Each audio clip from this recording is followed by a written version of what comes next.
നമസ്തേ, പ്രീതാസ് കേരളത്തിലേക്ക് സ്വാഗതം. എല്ലാവരും സുഖമായിരിക്കുന്നു എന്ന് വിശ്വസിക്കുന്നു. ഇന്ന് നമ്മളിവിടെ ഉണ്ടാക്കാൻ പോകുന്നത് അധികം മസാലകളൊന്നുമില്ലാത്ത വളരെ ടേസ്റ്റി ആയിട്ടുള്ള ഒരു മുട്ടക്കറിയാണ്. ഇത് ആപ്പത്തിൻ്റെയും പൊറോട്ടയുടെയും ചപ്പാത്തിയുടെയും ബ്രെഡിൻ്റെയും നെയ്ച്ചോറിൻ്റെയും എല്ലാറ്റിൻ്റെയും കൂടെ പോകുന്ന ഒരു അടിപൊളി കറി കൂടിയാണ്.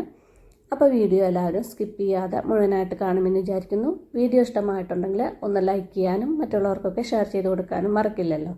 സബ്സ്ക്രൈബ് ചെയ്യാത്തവർ ഒന്ന് സബ്സ്ക്രൈബ് ചെയ്യാനും മറക്കല്ലേ. എന്നാൽ നമുക്ക് ഈ മുട്ടക്കറി എങ്ങനെയാണ് ഉണ്ടാക്കുന്നതെന്ന് മുട്ടക്കറി ഉണ്ടാക്കാൻ വേണ്ടിയിട്ട് ഞാനിവിടെ ഒരു 10 മുട്ട പുഴുങ്ങിയെടുത്തിട്ടുണ്ട്. പുഴുങ്ങിയതിന് ശേഷം തോടൊക്കെ കളഞ്ഞ് കഴുകി വെള്ളമൊക്കെ നന്നായിട്ട് തുടച്ചെടുത്തിട്ടുണ്ട്. ഇതേപോലെ ഒന്ന് തുടച്ചെടുക്കുക. ഇനിയിപ്പോൾ നിങ്ങൾക്ക് എത്ര മുട്ട വേണ്ടെങ്കിൽ അതിനനുസരിച്ചിട്ടുള്ള മുട്ട എടുത്തോളൂ. ഇനി മുട്ട നമുക്ക് ഇതേപോലെ ഒന്ന് വരഞ്ഞു കൊടുക്കുക. രണ്ട് സൈഡും ഇതേപോലെ ഒന്ന് വരഞ്ഞു കൊടുക്കുക. കാരണം അതിൻ്റെ ഉള്ളിലേക്ക് മസാലയും ഉപ്പൊക്കെ നന്നായിട്ട് പിടിക്കാൻ വേണ്ടിയിട്ട്. ഇനിയിപ്പോൾ ഇതുപോലെ വരയണ്ടെന്നുണ്ടെങ്കിൽ ചെറുതായിട്ടൊന്ന് കുത്തി കൊടുത്താലും മതി. ഇതുപോലെ നമുക്ക് ബാക്കിയുള്ള മുട്ടകളെല്ലാം ഒന്ന് വരഞ്ഞെടുക്കാം. പിന്നെ ഇതിലേക്ക് വേണ്ടിയിട്ട് കുറച്ച് സാധനങ്ങളും കൂടി എടുത്തു വെച്ചിട്ടുണ്ട്. 3 സവാള തൊലിയൊക്കെ കളഞ്ഞ് കഴുകിയെടുത്തിട്ടുണ്ട്. മീഡിയം സൈസിലുള്ള 2 സവാളയും ഒരു ചെറിയ സവാളയാണ് എടുത്തിട്ടുള്ളത്. ഇനിയിപ്പോൾ വലിയ സവാളയൊക്കെ ആണെങ്കിൽ നിങ്ങൾ 2 സവാള എടുത്താൽ മതി. പിന്നെ വലിയൊരു കഷ്ണം ഇഞ്ചിയും തൊലിയൊക്കെ കളഞ്ഞ് കഴുകിയെടുത്തിട്ടുണ്ട്. പിന്നെ ഇതിലേക്ക് വേണ്ടിയിട്ട് കുറച്ചധികം വെളുത്തുള്ളി അല്ലി എടുത്തിട്ടുണ്ട്. 1 കുടം വെളുത്തുള്ളി അല്ലി തൊലിയൊക്കെ കളഞ്ഞ് കഴുകി എടുത്തിട്ടുണ്ട്. ഒരു 7 പച്ചമുളകും. കാരണം ഇതിൽ പച്ചമുളകിൻ്റെ എരിവേനേ ഉള്ളൂ, മുളക് പൊടിയൊന്നും ചേർക്കണില്ല. പിന്നെ എരിവൊക്കെ നിങ്ങളുടെ ഇഷ്ടത്തിനനുസരിച്ചിട്ട് എടുത്തോളൂ. ഇനി മിക്സ് ചെയ്തൊരു വലിയ ജാർ എടുത്തിട്ട് അതിലേക്ക് നമ്മളിപ്പോൾ ഈ എടുത്ത് വെച്ച സവാളി ഇഞ്ചി വെളുത്തുള്ളിയൊക്കെ ഒന്ന് 2 ആക്കിയിട്ടൊന്ന് കട്ട് ചെയ്തെടുത്തിട്ടുണ്ട്. പച്ചമുളകും ഒന്ന് കട്ട് ചെയ്തെടുത്തിട്ടുണ്ട്. സവാളയൊക്കെ കണ്ടില്ലേ, വലുതാക്കിയിട്ട് ഒന്ന് കട്ട് ചെയ്തെടുത്തിട്ടുണ്ട്. നല്ല ചെറുതാക്കിയിട്ട് കട്ട് ചെയ്യേണ്ട ആവശ്യമൊന്നുമില്ല. ഇതേപോലെ വലുതാക്കിയിട്ട് കട്ട് ചെയ്തെടുത്താൽ മതി. ഇനി ഈ കട്ട് ചെയ്ത് വെച്ച സവാളയും ഇഞ്ചി വെളുത്തുള്ളിയും പച്ചമുളകും ഇതിലേക്ക് ഇട്ട് കൊടുക്കുക. പിന്നെ ഇതിലേക്ക് കുറച്ച് ഞാൻ കാഷ്നട്ട് ഒരു 20 കാഷ്നട്ട് എടുത്തിട്ടുണ്ട്. ഇനി നിങ്ങളുടെ കയ്യിൽ കാഷ്നട്ട് ഇല്ലെങ്കിൽ വറുത്ത പീനട്ട് ഇട്ട് കൊടുക്കുക. വറുക്കാത്ത പീനട്ട് ഇട്ട് കൊടുക്കരുത്, വറുത്ത പീനട്ട് തന്നെ ആയിരിക്കണം. ഇനി ഇതിലേക്ക് കുറച്ച് വെള്ളം ഒഴിച്ചു കൊടുക്കുക. സവാളയൊക്കെ ഉണ്ടാവുകൊണ്ട് അധികം വെള്ളം വേണ്ട, എന്നാലും കുറച്ച് വെള്ളം വേണം. വെള്ളം ഒഴിച്ചിട്ട് നന്നായിട്ടൊന്ന് അരച്ചെടുക്കുക. ഇനി ഒരു പാൻ വെച്ചിട്ട് അതിലേക്ക് കുറച്ച് വെളിച്ചെണ്ണ ഒഴിച്ചു കൊടുക്കുക.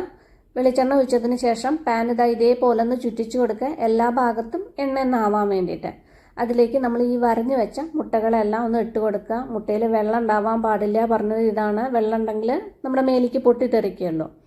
ഇനി ഇതിലേക്ക് കുറച്ച് ഉപ്പും 1/4 ടീസ്പൂൺ മഞ്ഞൾപ്പൊടിയും പിന്നെ ഒരു 1/2 ടീസ്പൂൺ കാശ്മീരി ചില്ലി പൗഡറും ഈ മുളക് പൊടിയും കൂടി ഇട്ടതിന് ശേഷം അത് നന്നായി ഒന്ന് ഫ്രൈ ചെയ്തെടുക്കുക. ഒരുപാടൊന്നും ഫ്രൈ ചെയ്യണ്ട. ഒരുപാട് ഫ്രൈ ആക്കി കഴിഞ്ഞാൽ മുട്ട നല്ല ബലം ഉണ്ടാവുള്ളൂ, അപ്പോൾ കഴിക്കാൻ ടേസ്റ്റ് ഉണ്ടാവില്ല.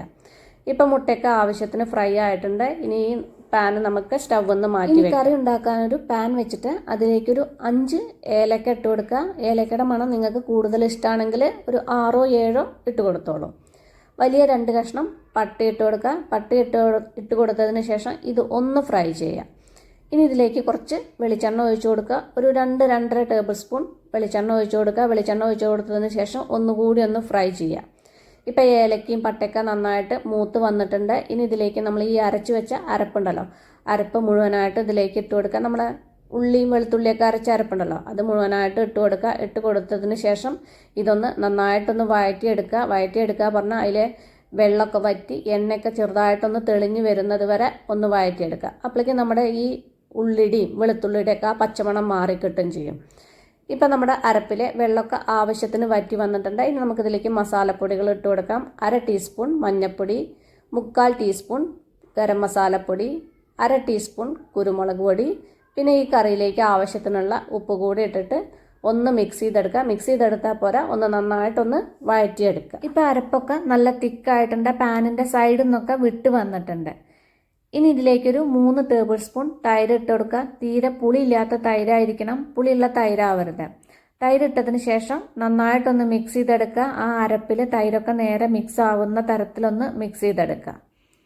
ഇപ്പം അരപ്പിൽ തൈരൊക്കെ നേരെ മിക്സ് ആയിരുന്നു നല്ല തിക്കായി വന്നിട്ടുണ്ട്. സൈഡിൽ നിന്നൊക്കെ വിട്ട് വരുന്നില്ലേ, ഇതുപോലെ ആവണം.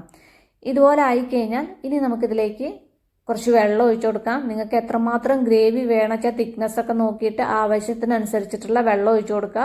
വെള്ളം ഒഴിച്ചതിന് ശേഷം നേരെ ഒന്ന് മിക്സ് ചെയ്തെടുക്കുക. ഞാൻ ഉപ്പ് നോക്കിയപ്പോൾ ചെറുതായിട്ടൊരു ഉപ്പിൻ്റെ കുറവുണ്ട്. ഞാൻ അപ്പോൾ ഇതിലേക്ക് കുറച്ച് ഉപ്പ് കൂടി ഇട്ട് കൊടുക്കുന്നുണ്ട്. ഉപ്പിട്ടതിന് ശേഷം നേരെ ഒന്ന് മിക്സ് ചെയ്തെടുക്കുക.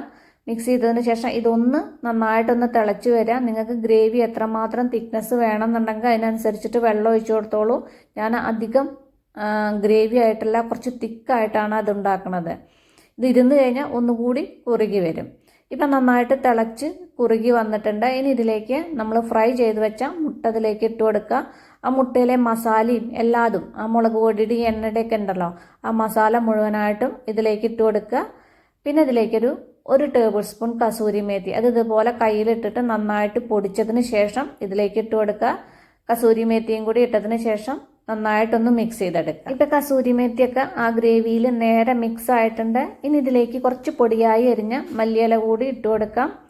പിന്നെ ഓപ്ഷണലാണ്, നിങ്ങൾക്ക് വേണമെന്നുണ്ടെങ്കിൽ മാത്രം ഇട്ട് കൊടുത്താൽ മതി. ഒരു 1/4 ടീസ്പൂൺ നെയ്യ് കൂടി ഇട്ട് കൊടുക്കാം. നെയ്യൊക്കെ ഇടുമ്പോൾ കറിക്ക് ഒന്നുകൂടി ടേസ്റ്റ് കൂടുകയുള്ളൂ. നെയ്യിട്ടതിന് ശേഷം നേരെ ഒന്ന് മിക്സ് ചെയ്യാം. മിക്സ് ചെയ്തതിന് ശേഷം നമുക്ക് സ്റ്റൗ ഓഫ് ചെയ്യാം. അതിനുശേഷം ഒരു സെർവിങ് ബൗളിലേക്ക് മാറ്റാം.